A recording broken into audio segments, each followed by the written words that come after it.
Up next, we got the Kansas City Chiefs. Defense winning a championship. The Went from offense was 15th in points scored. They were ninth in yards per game, though. I don't normally add total yards per game versus points scored, but it just looks like there's a lot of scoring points left on the field.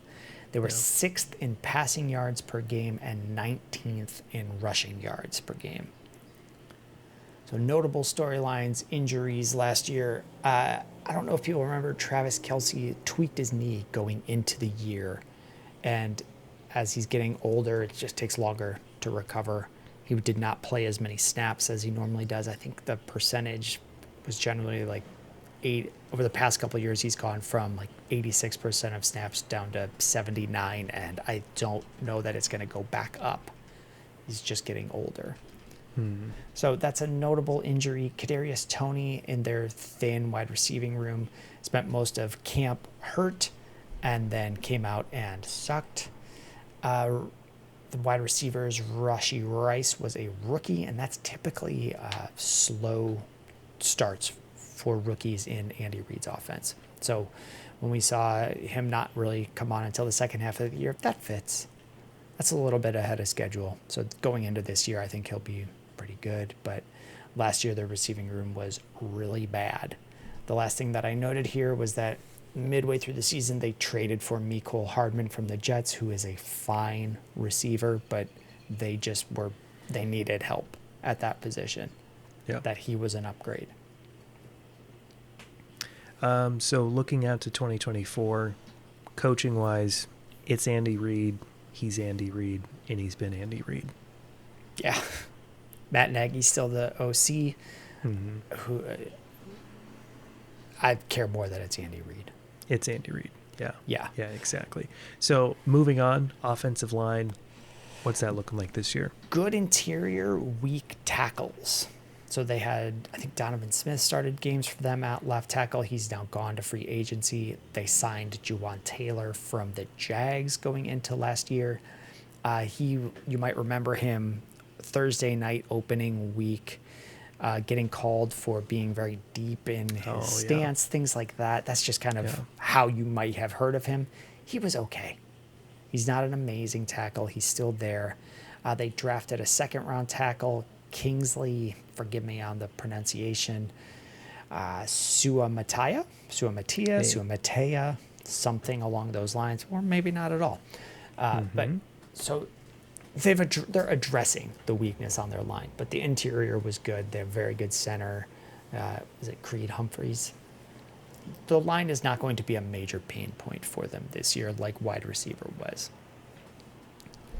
We can go to quarterback. Patrick Mahomes, you might have heard of him. He finished last year as QB8, which was a big down year in stats for him. He's being ranked this year as consensus rank 3 for quarterback. I think that's great. I think I've got top 3, top 4 guys that they're all interchangeable. Whoever you like, go for.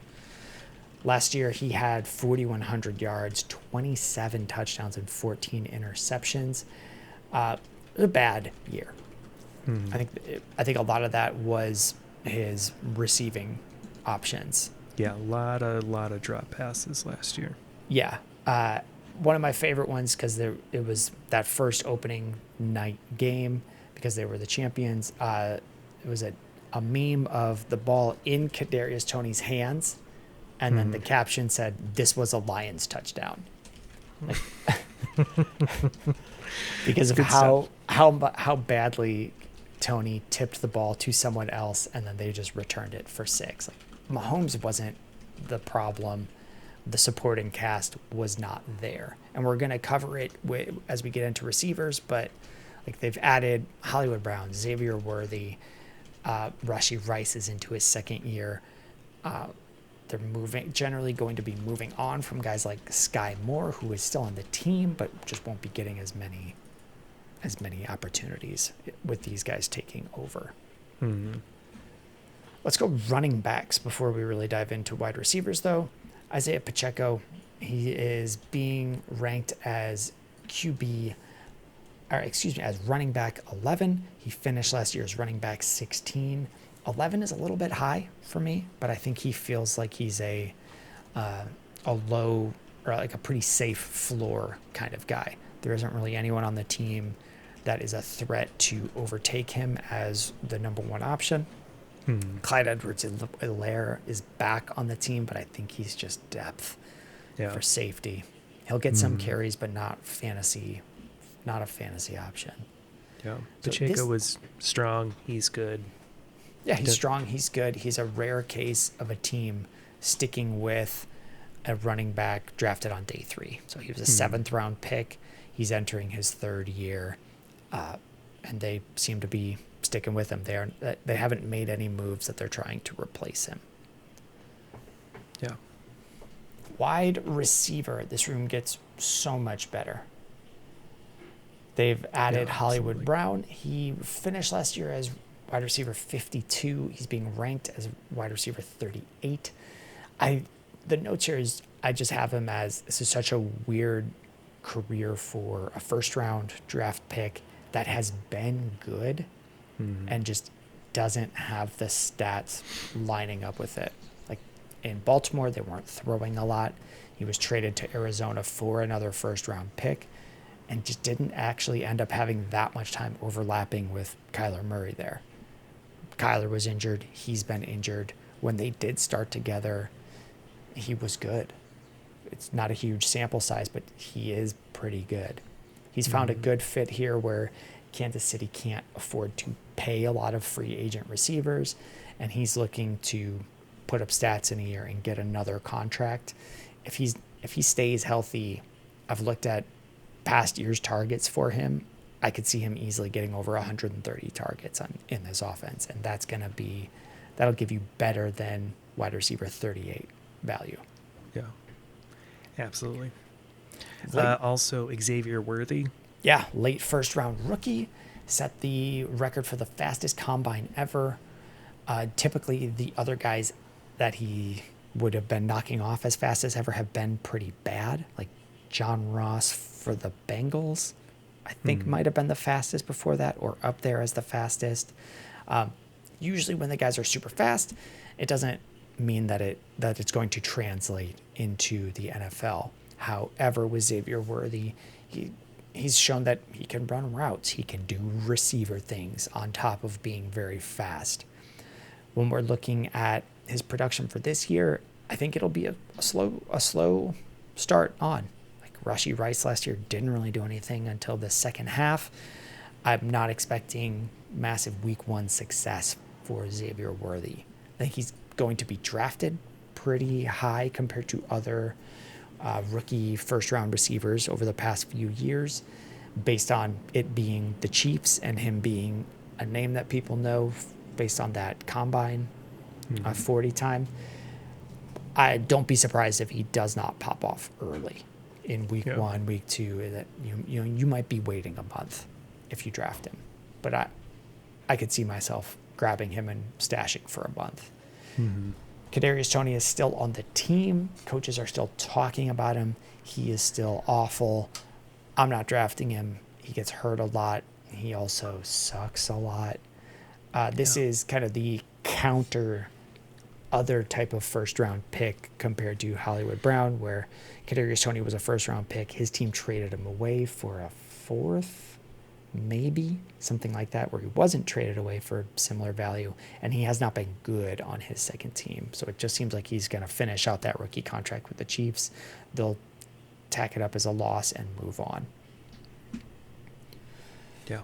For rankings, I don't know what to do with Rashee Rice. He has 8 felonies out there right now, and I think after that he punched a guy in the face. We don't know what's going to happen, so we'll just wait for that to shake out. If there's no suspension and he's playing the whole year, and they're saying something like the suspension probably wouldn't happen until next year, which has happened before with guys like Alvin Kamara, where his suspension was a year after you may have thought, then he's a locked-in wide receiver 2. He's good at getting open in zone. This offense really thrives on that finding guys getting open in zone. Teams are playing a ton of zone in the NFL. I think he's right in that 12 to 24 range. Yeah, absolutely. So tight end position, Travis Kelce, where do you put him at? He's still there. He's still at the top 4 guy, up there with Mark Andrews. Sam Laporta just spiked up into the top conversation. Really, like, I think he's going to put up slightly better numbers than last year. This is just going to be a better offense. When we're looking at stats for Mahomes, I think his yardage is going to jump back up to other years. So when he had 4,100 yards last year and 27 touchdowns, I could easily see 4,800 yards and 35 touchdowns. And that's going to spill over into guys like Travis Kelce. Yeah. He'll be a top 4 tight end. That position has just gotten, the peak has come down. Travis Kelce was amazing, number 1 first-round pick for a few years. That's not really happening anymore, and no one else has taken that place. So tight ends should just fall into rounds 2, 3, 4, and he's great there. Yeah. Like you said, I think that tight end list fills out pretty exactly how it should. Mark Andrews up there, number 1. Travis Kelce at 4, could be easier 3. Yep. Great name to have, but if you're a meatball like me, don't jump on the Travis Kelce train. There's still a lot.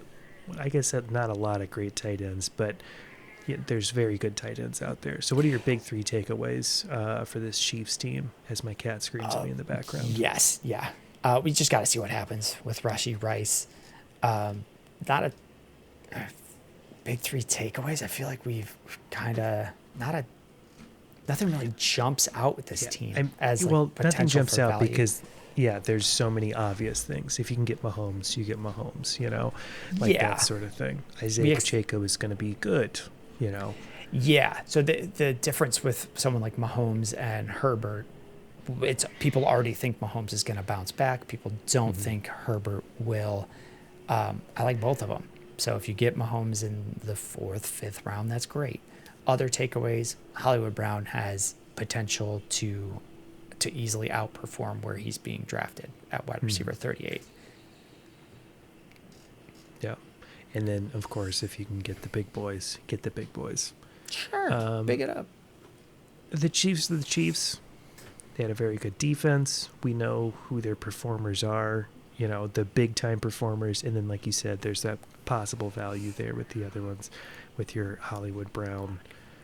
A lot of cat sounds. Your Isaiah Pacheco. Yeah, she wants to get out real bad. I'm really surprised. Yeah.